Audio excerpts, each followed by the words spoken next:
Hello class 10th। प्रश्नावली 5.1 में आपका स्वागत है। क्या खूब कहा है किसी ने, सीढ़ियाँ मुबारक हो उन्हें जिन्हें छत तक जाना है। सीढ़ियाँ मुबारक हो उन्हें जिन्हें छत तक जाना है। हमारी मंजिल तो आसमान है, हमारी मंजिल तो आसमान है। रास्ता खुद बनाना है, रास्ता खुद बनाना है। तो इसी जज्बे के साथ हम आगे बढ़ते हैं। प्रश्नावली 5.1। प्रश्नावली 5.1 हमारे पास है समानांतर श्रेणी। तो समानांतर श्रेणी का मतलब क्या होता है? समान मतलब बराबर, अंतर मतलब गैप, ठीक है, और श्रेणी मतलब सीरीज हो गया आपका। तो ऐसी सीरीज जिसमें जो संख्याओं के बीच में अंतर है वो समान होता है। जैसे दो, दो में अगर आप दो और जोड़ देंगे तो ये आ जाएगा चार, चार में दो और जोड़ दो तो आ जाएगा छः, छः में दो और जोड़ दो तो आ जाएगा आठ। ठीक है, तो ये आपके पास जो सीरीज बन जाती है, ये चार, दो, चार, छः और आठ की, ये है आपके पास समानांतर श्रेणी। ठीक है, तो इसको क्या बोलेंगे आप? समानांतर श्रेणी। और इसमें जो अंतर है, ठीक है, जो समान जो अंतर है हमारे पास कितना आ रहा? हर बार हमारे पास दो जोड़ने के बाद अगली संख्या प्राप्त हो रही है। तो जो इसका समान अंतर है, ठीक है, कॉमन डिफरेंस जिसको बोलते हैं, वो है आपका दो। ठीक है ना। तो इसमें हम ये जो पहले, ये हमारा पहला पद हो गया, ये हमारा दूसरा पद हो गया, इसी तरह हम इसको आगे तक लिख सकते हैं। ठीक है, तो आई होप आपको ये समझ आ गया होगा कि समानांतर श्रेणी क्या होती है। समानांतर श्रेणी कोई भी ऐसी श्रेणी होती है जिसमें जो पहली संख्या है, ठीक है, जो भी पहली संख्या है उसमें हम कोई एक संख्या, कोई एक अंतर को जोड़ के या घटा के श्रेणी को बनाते हैं।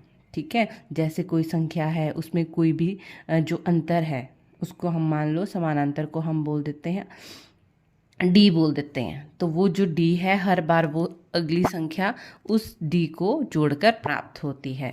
ठीक है ना। इसका एक और एग्जांपल देख लेते हैं। मान लो पहली संख्या 3 है, उसमें हम जो है वो कोई भी अंक जोड़ते हैं, मान लो 2 ही जोड़ते हैं या 3 ही जोड़ते हैं, 3 ही जोड़ लेते हैं। ठीक है, तो 3 में हम 3 जोड़ेंगे तो आएगा 6।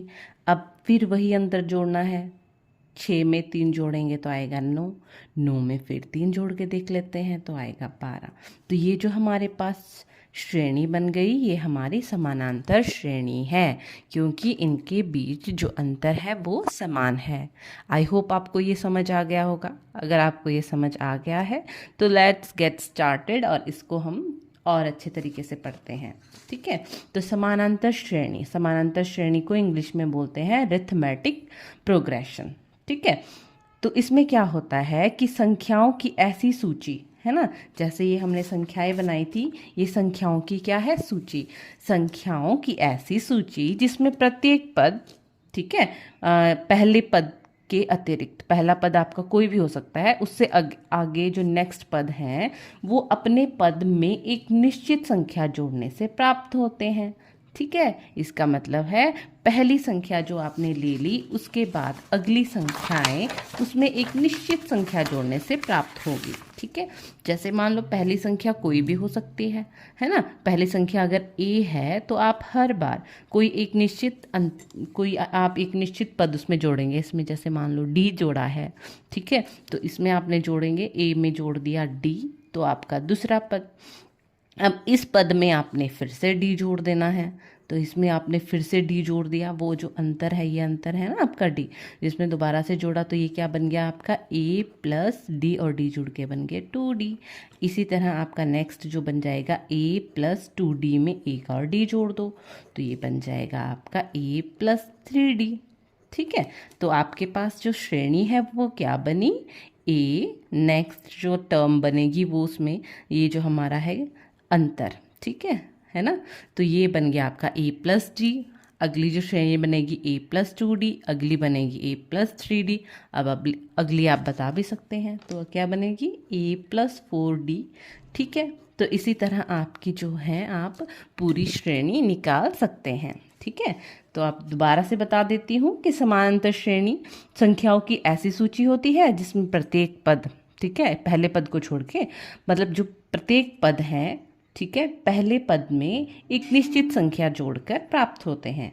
ठीक है, अपने पिछले पद में एक निश्चित संख्या जोड़ने से अगला पद जो है हमारा प्राप्त हो जाता है।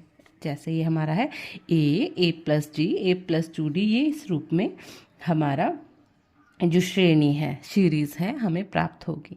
ठीक है, सार्व अंतर आपका कॉमन डिफरेंस है, जैसा आपके पास इसमें है डी, जो वो अंतर है जो आप जोड़ के या घटा रहे ना एक स्पेसिफिक संख्या, जिसको आप हर बार पिछले टर्म में जोड़ते हैं और नई संख्या प्राप्त होती है, वो आपका क्या है, सार्व अंतर, कॉमन डिफरेंस। ठीक है, तो आपको प्रश्न दिए हैं आपके पास, आपको सबसे पहले ये समझाने के लिए कुछ एग्जाम्पल, कुछ प्रश्न दिए हैं कि आपने पता लगाना है कि क्या ये जो आपके पास संख्या बनी है, सीरीज़ बनी है, क्या ये समानांतर श्रेणी है या नहीं है। तो इसके लिए आपके पास कुछ प्रश्न दिए हैं। प्रश्न 1 में बोला है कि निम्नलिखित स्थितियों में से किन परिस्थितियों में संबंध संख्याओं की सूची एपी है। एपी मतलब आपका अरिथमेटिक प्रोग्रेशन में है, समानांतर श्रेणी है, और आपने बताना भी है क्यों। ठीक है, जैसे आपको बोला है कि प्रत्येक किलोमीटर के बाद का टैक्सी का किराया, जबकि प्रथम किलोमीटर के लिए किराया है 15 रुपये। ठीक है, मान लो आपका ये है बस स्टॉप। ठीक है, ये बस स्टॉप है, आपने यहाँ से चलना शुरू किया, तो पहले किलोमीटर के लिए तो आपका जो किराया है वो फिक्स है, वो क्या है, 15 रुपये है। ठीक है, कितना है, 15 रुपये। उसके बाद आप जितना भी, ये एक पहले किलोमीटर के लिए फिक्स है, इसके बाद आप एडिशनल जितने भी किलोमीटर चलेंगे, प्रत्येक अतिरिक्त किलोमीटर के लिए किराया 8 रुपये है। मतलब आप हर बार आपने जैसे 1 किलोमीटर, यहाँ 1 किलोमीटर होगा, ठीक है, 1 किलोमीटर के बाद आप जितने भी अतिरिक्त किलोमीटर चल रहे हैं उसमें 8 आपके जुड़ते जाएंगे किराए में। ठीक है ना। तो आपने लिखना है पहले किलोमीटर के लिए किराया। ठीक है, पहले किलोमीटर के लिए किराया, है ना। पहले किलोमीटर के लिए किराया कितना बोला है आपका, 15 रुपये। ठीक है, प्रत्येक अतिरिक्त किलोमीटर के लिए, प्रत्येक अतिरिक्त,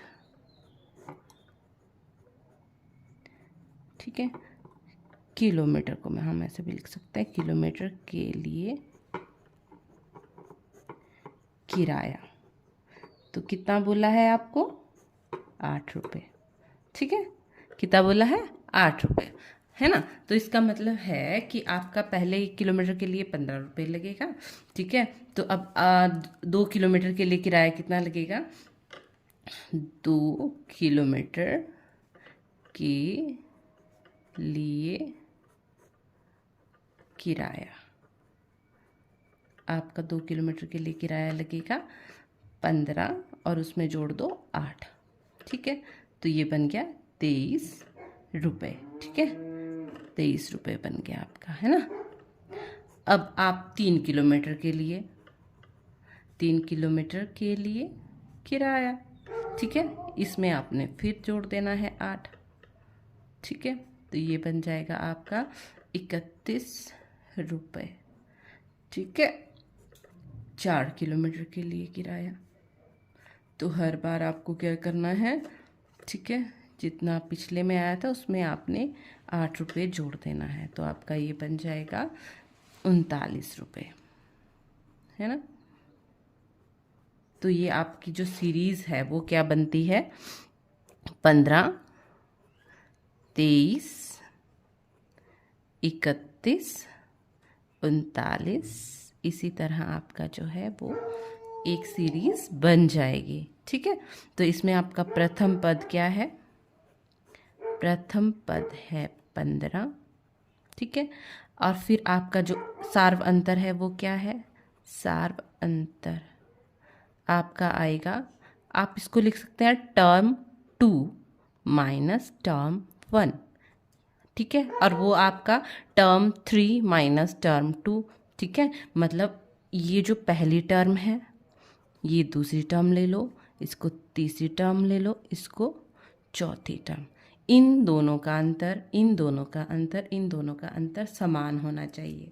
जब आपका ये अंतर समान होगा तभी ये आपकी समानांतर श्रेणी बनेगी, ठीक है। तो आपने T2 माइनस T2 है 23 में से आपने घटाना है 15।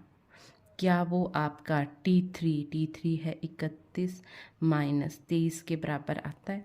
तो आप इसको घटाएंगे, ये आएगा आपका 8 और ये भी 8 आता है। तो सार अंतर आपका कितना है? सार अंतर है 8, ठीक है। इसलिए, ठीक है, क्योंकि हमारे पास जो श्रेणी बन रही है वो आपकी इस तरीके से बन रही है कि आपके पास जो नेक्स्ट पद है वो एक निश्चित अंतर के बाद प्राप्त हो रहा है, ठीक है। पिछली संख्या में आप जो सार्वंतर 8 जोड़ते हैं तो आपके पास अगली संख्या प्राप्त हो जाती है। तो इसलिए सिद्ध है, ये क्या है आपकी एपी है ना, अरिथमेटिक प्रोग्रेशन है या समानांतर श्रेणी है। इसलिए सिद्ध है कि श्रेणी एपी है, ठीक है ना। आई होप आपको समझ आ गया होगा। तो let's get quickly recap this question. आपको पूछा गया था कि आपको इस प्रश्न में बताना है कि क्या सूची एपी है, और है तो क्यों है। तो इसके लिए सबसे पहले तो आपको क्या बनाना पड़ेगा? श्रेणी बनानी पड़ेगी, एक सूची बनानी पड़ेगी, ठीक है। तो इसमें आपको प्रश्न दिया था कि पहले किलोमीटर पे आपको किराया जो है वो फिक्स है 15 रुपये। उसके बाद आप जितने एक्स्ट्रा किलोमीटर चलते हैं, ठीक है, उस प्रत्येक के लिए आपको 8 रुपये देना पड़ेगा, ठीक है।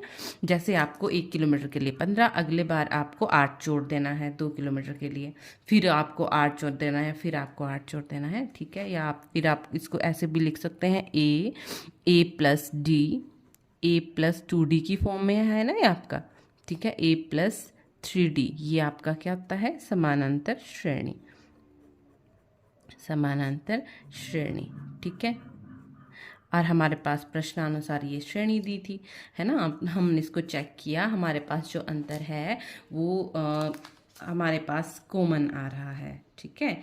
हमारा सार्वंतर है वो 8 प्राप्त हुआ। तो इससे सिद्ध हो जाता है कि ये एक समानांतर श्रेणी है, ठीक है।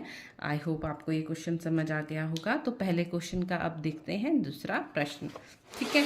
दूसरा प्रश्न हमें बोलता है कि हमारे पास क्या दिया है? हमारे पास दिया है कि किसी बेलन में उपस्थित हवा की मात्रा, जबकि वायु निकालने वाला पंप प्रत्येक बार जो है बेलन की शेष हवा का 1/4 भाग निकाल देता है। अब मान लीजिए कुल हवा जो थी वो बेलन में आप मान लेते हैं x है, ठीक है। माना कुल हवा आप मान लो x है। तो पंप क्या करता है? पंप की विशेषता है कि वो हर बार 1/4 जो है हवा निकाल देता है, ठीक है ना। तो आपको क्या बोला है? पंप कितनी हवा निकाल देता है? पहली बार हवा निकाली, पहली बार हवा निकाली तो वो कितनी निकालेगा? x का 1/4, ठीक है। तो का मतलब होता है गुना 1/4, तो x/4 आ गया, ठीक है। तो आपके पास इतनी हवा निकाल दी इसने, ठीक है, और बच कितनी गई? तो आ जाएगा आपका बेलन में हवा, बेलन में हवा कितनी रहेगी? x minus x/4। तो ये आपका आ जाएगा, ये यहाँ पे एलसीएम आएगा 4, इसको आपने करना है क्रॉस मल्टीप्लाई, तो 4x माइनस x आपका आ जाएगा 3x/4, ठीक है ना। तो इसमें बोला है कि किसी बेलन में उपस्थित हवा की मात्रा, तो पहले जो है हवा की मात्रा है x, ठीक है। निकालने के बाद हवा कितनी बच गई? 3x/4, ठीक है ना। अब दूसरी बार हवा कितनी बचेगी? दूसरी बार हवा निकाली, तो कितनी निकालेगा वो? जितनी हवा है। हवा कितनी है? 3x/4, उसका 1/4 वो हर बार निकाल देता है, तो ये 3x/16 बचेगा। ठीक है, और हवा कितनी बची? बेलन में हवा कितनी बचेगी? बेलन में हवा, तो बेलन में हवा कितनी बचेगी? आपने क्या करना है, इतनी हवा थी बेलन में, 3x/4, और ये निकाल दी, तो 3x/16 आ जाएगा। इसका एलसीएम लेंगे तो आएगा 16। ठीक है, फिर क्या करते हैं, 16 को 4 से भाग करेंगे तो आएगा 4, और ऊपर 4 को गुना करेंगे तो आएगा 12x, है ना। माइनस 16 को 16 से भाग करते हैं, नीचे वाली संख्या से भाग करते हैं, जो आता है उसको ऊपर गुना करते हैं। 16 को 16 से भाग किया 1, ऊपर गुना किया तो ये बन जाएगा 3x। ठीक है, तो ये आपके पास आ जाएगा। अब 12 में से 3 को घटाएंगे तो आएगा 9x/16, तो इतनी हवा बच गई। ठीक है, 9x/16। अब आपके पास ये इस तरह से बन गई है एक सूची। आपने डी चेक करके देख लेना है, इतने से भी आप कर सकते हैं। तो ये आपकी टर्म 1 है, टर्म 2 है, टर्म 3 है। तो डी कैसे आना चाहिए? T2 - T1, और यही आपका T3, मतलब आपका अंतर जो है वो समान रहना चाहिए। ठीक है, T2 कितना है? 3x/4 माइनस x करेंगे, टर्म 1 है x। ठीक है, फिर इसको घटाएंगे आप, 9x - 16 माइनस 3x/4। तो जब आप इसको सॉल्व करेंगे तो ये आ जाएगा एलसीएम 4। ठीक है, और ये आ जाएगा वज्र गुणा करके 3x, ये यहाँ गुना करेंगे तो -4x। ये आ जाएगा 16, और 4 का एलसीएम आ जाएगा 16। 16 को 16 से भाग करेंगे आएगा 1, ऊपर गुना करेंगे 1 को तो आ जाएगा 9x, माइनस इसको इससे भाग करेंगे 4, और इसको 4 जो आया उसको ऊपर गुना करेंगे 4 × 12x। तो ये आपका आ जाएगा, 4 में से 3 घटाएंगे तो x, बड़ी रकम के आगे आपके पास माइनस है तो माइनस आ जाएगा। ठीक है, 12 में से 9 को घटाया तो आया 3, बड़ी संख्या का निशान बटे 16। तो ये दोनों बराबर नहीं है। ठीक है, ये बराबर नहीं है, तो इसका मतलब हुआ कि हमारे पास कोई कॉमन अंतर नहीं है। इन दोनों का अंतर जो है वो कॉमन नहीं है, संख्याओं के बीच में अंतर कॉमन नहीं है। ठीक है, क्योंकि कोई समान अंतर नहीं है, क्योंकि सूची का अंतर समान नहीं है,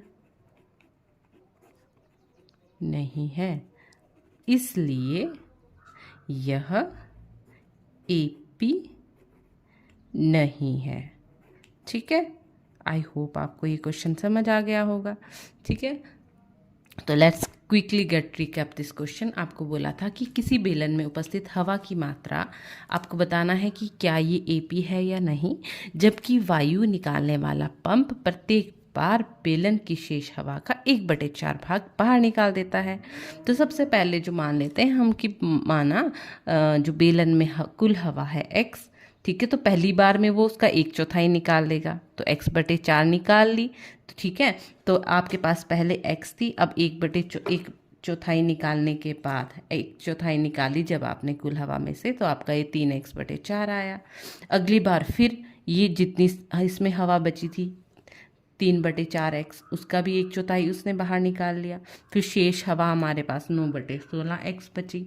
ठीक है, इस तरह हमारे पास एक श्रेणी प्राप्त हो गई। हमने देखा कि उसका जो अंतर है, जो पहली संख्या और दूसरी संख्या के बीच में अंतर है, समान नहीं है, इसलिए सूची समान अंतर नहीं है, यह एपी नहीं है। अब तीसरा प्रश्न आपके पास आ जाता है। तीसरा प्रश्न आपको क्या बोलता है? ठीक, प्रत्येक मीटर की खुदाई के बाद एक कुआं खोदने में आई लागत, जबकि प्रथम में खुदाई की लागत 50 है, के बाद के प्रत्येक मीटर के बाद खुदाई की लागत है वो 50 रुपये बढ़ जाती है। ठीक है, तो आपको क्या दिया कि आपके पास प्रथम किलोमीटर एक कुआं है। ठीक है ना, जैसे ही आप कुएं को खोदते हैं तो पहले किलोमीटर पे जो कॉस्ट है, ठीक है, वो कितनी रुपए है, इसके बाद हर किलोमीटर पे कॉस्ट वो 50 रुपये बढ़ जाती है। ठीक है, हर किलोमीटर में 50 रुपये जाएगी। तो ये हमें देखने से पता चला है कि ये एपी है। ठीक है, क्या है, समानांतर श्रेणी है। तो हम सूची को बना लेते हैं। ठीक है, तो क्या करते हैं, प्रश्नानुसार। ठीक है, लिए क्या बोला है, प्रश्नानुसार क्या बोला, प्रथम मीटर की खुदाई की लागत है ना। प्रथम किलोमीटर की खुदाई की लागत है 150 रुपये, अब फिर है अतिरिक्त किलोमीटर की अतिरिक्त, ठीक है, मीटर खुदाई की लागत है 50 रुपये, ठीक है। तो आपके पास श्रेणी कैसे बनेगी, प्रथम किलोमीटर, प्रथम मीटर के लिए आगे दूसरे मीटर की खुदाई की लागत, ठीक है। तो इसमें ये जुड़ जाएगा 200 रुपये। तीसरे मीटर के लिए 30 मीटर की अगर इस फिर 50 रुपये उठाएगा तो ये 250 आ जाएगा, ठीक है। चौथे मीटर के लिए भी इस तरह आपके पास पिछले वाले में कर रहा है 50 जुड़ जाएगा तो ये 250 जुड़ेंगे, आएगा 300 रुपये, ठीक है। आपको क्या करना है, श्रेणी देनी है, ठीक है। सूची आपके पास क्या बन गई, आपके पास है ना, ये बन गया आपके पास 150, 200, 250, 300 एंड सो ऑन, ठीक है। तो प्रथम पद आपके पास आया, ठीक है। प्रथम पद 150, सार अंतर कैसे आता है आपके पास, आपने टर्म 1, टर्म 2, टर्म 3, टर्म 4 का नाम दिया, सार अंतर आपका इन दोनों का, ठीक है। क्रमागत संख्याओं का अंतर T3 माइनस T2, ठीक है। आप T4 माइनस T3 भी करते हैं। तो T2 कितना है आपका, 200 में से 150 घटाएंगे, ठीक है। और आपने 250 में से 200 घटाए तो आपके पास अंतर जो है 50 रुपये ही है। सब काम में जो अपनी पिछली संख्या है वो 50 रुपये, ठीक है। इसलिए सार अंतर जो हमारे पास प्राप्त हो जाता है, कौन है ये, ठीक, अंतर है 50 रुपये, ठीक है। इसलिए यह सूची है, ठीक है। आई होप आपको प्रश्न समझ आ गया होगा। तो let's quickly get this question. आपको बोला था कि प्रति मीटर खुदाई के बाद कुआं खोदने आई लागत जो है वो बनानी है, ठीक है। जबकि आपको पता है कि प्रथम मीटर पे लागत है 150 रुपये और उसके बाद आप जितना मीटर डालते हैं उसके ऊपर आपको 10 रुपये घटाएगा, ठीक है ना। तो आपने क्या किया, पहले मीटर के आपने 150 रुपये, उसके बाद आपने 50 रुपये जोड़ा तो आपके पास एक श्रेणी बन गई। आपने उनमें श्रेणी में संख्याओं का अंतर दिखा, वो आया 50 रुपये, तो यह है एक ए भी है। आई होप आपको ये क्वेश्चन समझ आ गए होंगे, ठीक है। चलो अब नेक्स्ट प्रश्न चलते हैं। नेक्स्ट क्वेश्चन हमारे पास दिया है कि खाते में प्रत्येक वर्ष का मिश्र धन, ठीक है, जबकि 10,000 की राशि 8% वार्षिक दर से चक्रवृद्धि ब्याज पर जमा की जाती है, ठीक है। तो हमें क्या निकालना है, मिश्र धन निकालना है, ठीक है। और हमें दिया है कि जो ब्याज लगता है वह चक्रवृद्धि ब्याज लगता है, ठीक है। तो चक्रवृद्धि ब्याज निकालने का फॉर्मूला आपके पास क्या है, चक्रवृद्धि ब्याज होता है आपके पास चक्रवृद्धि ब्याज, ठीक है। चक्रवृद्धि ब्याज निकालने का फॉर्मूला होता है 1 प्लस, यहाँ पे आप लिखेंगे 1 प्लस दर बटे 100 और यहाँ पे आएगा समय, ठीक है। और इसको गुणा कर लेते हैं आप, जो आपका मूलधन है, ठीक है, मूलधन से गुना कर लेते हैं। तो मूलधन क्या है आपके पास, जो मूलधन है वो है 10,000, ठीक है। तो पहले वर्ष हमारे पास राशि होगी वो होगी 10,000, ठीक है। दूसरे वर्ष क्या होगा, जो हमारे पास इस राशि के ऊपर ब्याज लगेगा और ये जुड़ के जो आएगा वो होगा हमारा अगले वर्ष की राशि, ठीक है। और उससे अगले वर्ष फिर हम निकाल लेंगे। तो इस प्रकार हम 3 वर्षों की राशियां निकाल कर उसमें चेक करेंगे कि क्या वो एपी है या नहीं है, ठीक है। तो हम इसको इस तरीके से लिख लेंगे, पहले वर्ष राशि, ठीक है। पहले वर्ष राशि कितनी है, 10,000, ठीक है, 10,000 है ना। तो ये हमारा टर्म 1 है, ठीक है। टर्म 1 कितना है, 10,000 रुपये, ठीक है। टर्म 2 क्या आएगा आपके पास, दूसरे वर्ष का चक्रवृद्धि ब्याज, ठीक है। तो दूसरे वर्ष राशि कितनी बनेगी आपके पास, आपने फॉर्मूला लगाना है चक्रवृद्धि ब्याज का, जो है मूलधन है आपका 10,000, ठीक है, प्लस 10,000 को गुणा करना है 1 प्लस दर कितना है आपके पास, 8% है, 8 बटे में आ जाएगा 100 और समय कितना है, दूसरे वर्ष में हमारे पास समय जो है वो एक साल बन गया, ठीक है। तो यहाँ पे आ जाएगा 1, ठीक है। इसको जब हम सॉल्व करेंगे तो ये आ जाएगा 10,000 गुणा, इसके बटे में कुछ नहीं है तो बटे में 1 लिख सकते हैं, कैल्शियम आ जाएगा 100 और ये इससे ऊपर गुणा हो जाएगा तो ये बन जाएगा 100 प्लस ये इससे गुणा होएगा 8, ठीक है। तो ये बन जाएगा 10,000 गुणा 108 बटे 100। तो इसको आप काटेंगे तो ये बनेगा 100 108, और जब इसको 100 से गुना करेंगे तो ये जीरो में जाएगी आगे। ठीक है, तो ये बन गया 10,800। ठीक है, तो 10,800 हमारा टर्म 2 बन गया। ठीक है, तो ये टर्म 2 क्या है हमारा, जो दूसरे वर्ष में हमारे पास मिश्र धन बना। ठीक है, तो ये कितना बना हमारे पास, 10,800 रुपए। ठीक है, अब टर्म 3 क्या होगा, टर्म 3 हमारे पास निकाल लेते हैं, तो वो हो जाएगा ये तीसरे वर्ष हमारी राशि, तीसरे वर्ष में, आप चाहे इसको मिश्र धन लिख लो, राशि लिख लो। ठीक है, तो हम राशि लिख लेते हैं। तीसरे वर्ष में राशि हमारी कितनी बनेगी, चक्रवृद्धि ब्याज का फॉर्मूला लगा लेना है, मूलधन, ठीक है, 1 जमा दर बटे 100। अब तीसरे वर्ष में हमारे पास समय 2 बन जाएगा। ठीक है, कितना बनेगा, समय 2 वर्ष बन जाएगा। ठीक है, तो ये हो जाएगा मूलधन कितना है, 10,000 है ना, 1 प्लस दर है आपके पास 8/100, और ये हमारे पास समय है 2। ठीक है, तो ये जाएगा 10,000। अब ये आपने अभी सॉल्व किया। ठीक है, 1 प्लस 8/100, 1 प्लस 8/100 जब सॉल्व करेंगे, 100 यहाँ चला जाएगा, 8 से जमा होके 108/100। ठीक है, और यहाँ पे स्क्वायर बन गया, तो इसको जब हम सॉल्व करेंगे तो ये बन जाएगा 10,000 गुना 108/100 गुना 108/100। ठीक है ना, इसको जब हम कट करेंगे, 0 से 0 कट जाएगी, यहाँ पे 0 से 0 कट जाएगी, तो ये आ जाएगा 108 गुना 108। ठीक है, जब आप 108 को 108 से गुना करेंगे तो ये आपका बनेगा 11,664 रुपए। ठीक है, तो इस तरह आपकी टर्म 3 आ गई। ठीक है, अब आपने चेक करना है कि क्या ये आपकी एपी बनती है, समानांतर श्रेणी बनती है। तो इसके लिए आपने क्या निकालना है, डी निकालना है। डी क्या होता है आपका, सार्वअंतर। ठीक है, डी कैसे आता है, आप टर्म 2 में से 1 घटा दो, ठीक है, और टर्म 3 में से टर्म 2 घटा दो। ठीक है, तो आपको पता है डी हम कैसे निकालते थे, जो हमारे पास श्रेणियां होती थी, तो वो क्रमागत श्रेणियां जो है, ठीक है, क्रमागत श्रेणियों में से आपने पिछली श्रेणी को जब आप घटाएंगे तो आपका जो है एक कॉमन अंतर आना चाहिए। सार्व अंतर मतलब कॉमन अंतर आना चाहिए, सबके बीच का अंतर जो है वो कॉमन होना चाहिए। तो हमारे पास टर्म 2 क्या है, टर्म 2 है 10,800। 10,800 में से आपने 10,000 घटाना है।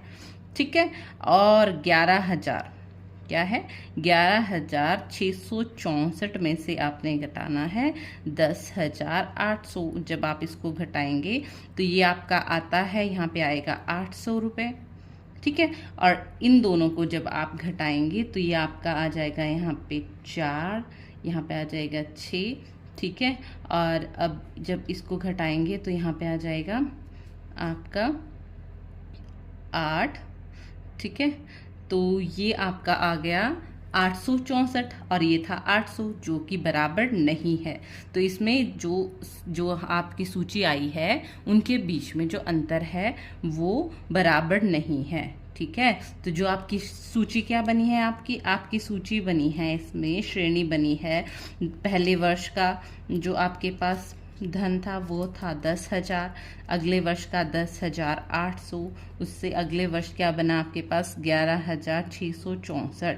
ठीक है, इसी तरह आपके पास ये टर्म्स प्राप्त हो गई। जब आपने इन सब में अंतर देखा तो वो जो है बराबर नहीं है। ठीक है, और जो हमारी शर्त होती है सूची बनने की कि अंतर बराबर होना चाहिए, वो सेटिस्फाई नहीं होती। तो इसलिए यह एपी नहीं है।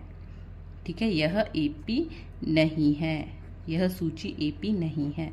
तो इस तरह आपका सिद्ध हो गया कि क्वेश्चन नंबर 4 में जो हमें सूची प्राप्त हुई है वह एपी नहीं है। ठीक है, तो आई होप आपको ये क्वेश्चन भी समझ आ गया होगा। इसमें कुछ नहीं था, आपने चक्रवृद्धि ब्याज का फॉर्मूला लगाया और आपने 3 सालों का जो कुल धन निकाला, ठीक है, चक्रवृद्धि ब्याज से, तो उसमें चेक किया कि क्या अंतर जो है वो कॉमन आया है। तो चेक करने पे पता चला कि जो आपका डिफरेंस है वो कॉमन नहीं है, तो ये एपी नहीं है। ठीक है, थैंक यू। अब नेक्स्ट क्वेश्चंस करेंगे हम नेक्स्ट वीडियो में। अगर आपको वीडियो पसंद आते हैं, क्वेश्चन सॉल्व करने का मेथड समझ आया है, तो please do like and subscribe the video. ठीक है, okay, thank you. Next question हमारे पास है, हमारे पास दिया है कि खाते में प्रत्येक वर्ष का मिश्र धन, ठीक है, जबकि 10,000 की राशि 8% वार्षिक दर से चक्रवृद्धि ब्याज पर जमा की जाती है। ठीक है, तो हमें क्या निकालना है? मिश्र धन निकालना है। ठीक है, और हमें दिया है कि जो ब्याज लगता है वह चक्रवृद्धि ब्याज लगता है। ठीक है, तो चक्रवृद्धि ब्याज निकालने का फॉर्मूला आपके पास क्या है? चक्रवृद्धि ब्याज होता है आपके पास चक्रवृद्धि ब्याज। ठीक है, चक्रवृद्धि ब्याज निकालने का फॉर्मूला होता है 1 प्लस, यहाँ पे आप लिखेंगे 1 प्लस दर बटे 100, और यहाँ पे आएगा समय। ठीक है, और इसको गुणा कर लेते हैं आप, जो आपका मूलधन है। ठीक है, मूलधन से गुणा कर लेते हैं। तो मूलधन क्या है आपके पास? जो मूलधन है वो है 10,000। ठीक है, तो पहले वर्ष हमारे पास राशि होगी वो होगी 10,000। ठीक है, दूसरे वर्ष क्या होगा? जो हमारे पास इस राशि के ऊपर ब्याज लगेगा और ये जुड़ के जो आएगा वो होगा हमारा अगले वर्ष की राशि। ठीक है, और उससे अगले वर्ष फिर हम निकाल लेंगे। तो इस प्रकार हम 3 वर्षों की राशियां निकाल कर उसमें चेक करेंगे कि क्या वो एपी है या नहीं है। ठीक है, तो हम इसको इस तरीके से लिख लेंगे, पहले वर्ष राशि। ठीक है, पहले वर्ष राशि कितनी है? 10,000। ठीक है, 10,000 है ना, तो ये हमारा टर्म 1 है। ठीक है, टर्म 1 कितना है? 10,000 रुपये। ठीक है, टर्म 2 क्या आएगा आपके पास? दूसरे वर्ष का चक्रवृद्धि ब्याज। ठीक है, तो दूसरे वर्ष राशि कितनी बनेगी आपके पास? आपने फॉर्मूला लगाना है चक्रवृद्धि ब्याज का, जो है मूलधन है आपका 10,000। ठीक है, प्लस 10,000 को गुणा करना है 1 प्लस दर कितना है आपके पास? 8% है। 8 बटे में आ जाएगा 100, और समय कितना है? दूसरे वर्ष में हमारे पास समय जो है वो एक साल बन गया।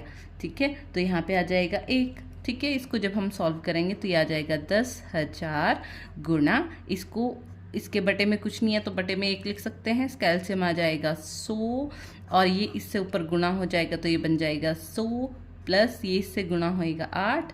ठीक है, तो ये बन जाएगा 10,000 गुणा 108 बटे 100। तो इसको आप काटेंगे तो ये बनेगा 108, और जब इसको 100 से गुणा करेंगे तो ये 0 में जाएगी आगे। ठीक है, तो ये बन गया 10,800। ठीक है, तो 10,800 हमारा टर्म 2 बन गया। ठीक है, तो ये टर्म 2 क्या है हमारा? जो दूसरे वर्ष में हमारे पास मिश्र धन बना। ठीक है, तो ये कितना बना हमारे पास? 10,800 रुपये। ठीक है, अब टर्म 3 क्या होगा? टर्म 3 हमारे पास निकाल लेते हैं, तो वो हो जाएगा ये तीसरे वर्ष हमारी राशि। तीसरे वर्ष में आप चाहे इसको मिश्र धन लिख लो, राशि लिख लो। ठीक है, तो हम राशि लिख लेते हैं। तीसरे वर्ष में राशि हमारी कितनी बनेगी? चक्रवृद्धि ब्याज का फॉर्मूला लगा लेना है, मूलधन। ठीक है, 1 जमा दर बटे 100। अब तीसरे वर्ष में हमारे पास समय 2 बन जाएगा। ठीक है, कितना बनेगा? समय 2 वर्ष बन जाएगा। ठीक है, तो ये हो जाएगा मूलधन कितना है? 10,000 है ना, 1 प्लस दर है आपके पास 8 बटे 100, और ये हमारे पास समय है 2। ठीक है, तो ये हो जाएगा 10,000। अब ये आपने अभी सॉल्व किया। ठीक है, 1 प्लस 8/100, 1 प्लस 8 बटे 100 जब सॉल्व करेंगे, 100 यहाँ चला जाएगा, 8 से जमा होके 108 बटे 100। ठीक है, और यहाँ पे स्क्वायर बन गया, तो इसको जब हम सॉल्व करेंगे तो ये बन जाएगा 10,000 गुणा 108 बटे 100 गुणा 108 बटे 100। ठीक है है ना। इसको जब हम कट करेंगे, 0 से 0 कट जाएगी, यहाँ पे 0 से 0 कट जाएगी, तो ये आ जाएगा 108 गुणा 108। ठीक है, जब आप 108 को 108 से गुणा करेंगे तो ये आपका बनेगा 11,664 रुपये। ठीक है, तो इस तरह आपकी टर्म 3 आ गई। ठीक है, अब आपने चेक करना है कि क्या ये आपकी एपी बनती है, समानांतर श्रेणी बनती है। तो इसके लिए आपने क्या निकालना है, डी निकालना है। डी क्या होता है आपका, सार्वअंतर। ठीक है, डी कैसे आता है, आप टर्म 2 में से 1 घटा दो, ठीक है, और टर्म 3 में से टर्म 2 घटा दो। ठीक है, तो आपको पता है डी हम कैसे निकालते थे, जो हमारे पास श्रेणियां होती थी, तो वो क्रमागत श्रेणियां जो है, ठीक है, क्रमागत श्रेणियों में से आपने पिछली श्रेणी को जब आप घटाएंगे तो आपका जो है एक कॉमन अंतर आना चाहिए। सार्व अंतर मतलब कॉमन अंतर आना चाहिए, सबके बीच का अंतर जो है वो कॉमन होना चाहिए। तो हमारे पास टर्म 2 क्या है, टर्म 2 है 10,800। 10,800 में से आपने 10,000 घटाना है, ठीक है, और 11,000 क्या है, 11,664 में से आपने घटाना है 10,800। जब आप इसको घटाएंगे तो ये आपका आता है, यहाँ पे आएगा 800 रुपये। ठीक है, और इन दोनों को जब आप घटाएंगे तो ये आपका आ जाएगा यहाँ पे 4, यहाँ पे आ जाएगा 6। ठीक है, और अब जब इसको घटाएंगे तो यहाँ पे आ जाएगा आपका 8। ठीक है, तो ये आपका आ गया 864 और ये था 800, जो कि बराबर नहीं है। तो इसमें जो आपकी सूची आई है उनके बीच में जो अंतर है वो बराबर नहीं है। ठीक है, तो जो आपकी सूची क्या बनी है, आपकी सूची बनी है, इसमें श्रेणी बनी है, पहले वर्ष का जो आपके पास धन था वो था 10,000, अगले वर्ष का 10,800, उससे अगले वर्ष क्या बना आपके पास 11,664। ठीक है, इसी तरह आपके पास ये टर्म्स प्राप्त हो गई। जब आपने इन सब में अंतर देखा तो वो जो है बराबर नहीं है। ठीक है, और जो हमारी शर्त होती है सूची बनने की कि अंतर बराबर होना चाहिए, वो सेटिस्फाई नहीं होती। तो इसलिए यह एपी नहीं है। ठीक है, यह एपी नहीं है, यह सूची एपी नहीं है। तो इस तरह आपका सिद्ध हो गया कि क्वेश्चन नंबर 4 में जो हमें सूची प्राप्त हुई है वह एपी नहीं है।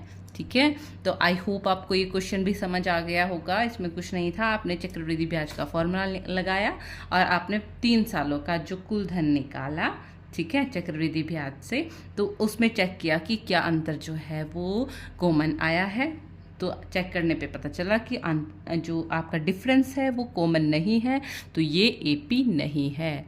ठीक है, थैंक यू। अब नेक्स्ट क्वेश्चंस करेंगे हम नेक्स्ट वीडियो में। अगर आपको वीडियो पसंद आते हैं, क्वेश्चन सॉल्व करने का मेथड समझ आया है, तो please do like and subscribe the video. ठीक है, ओके, थैंक यू।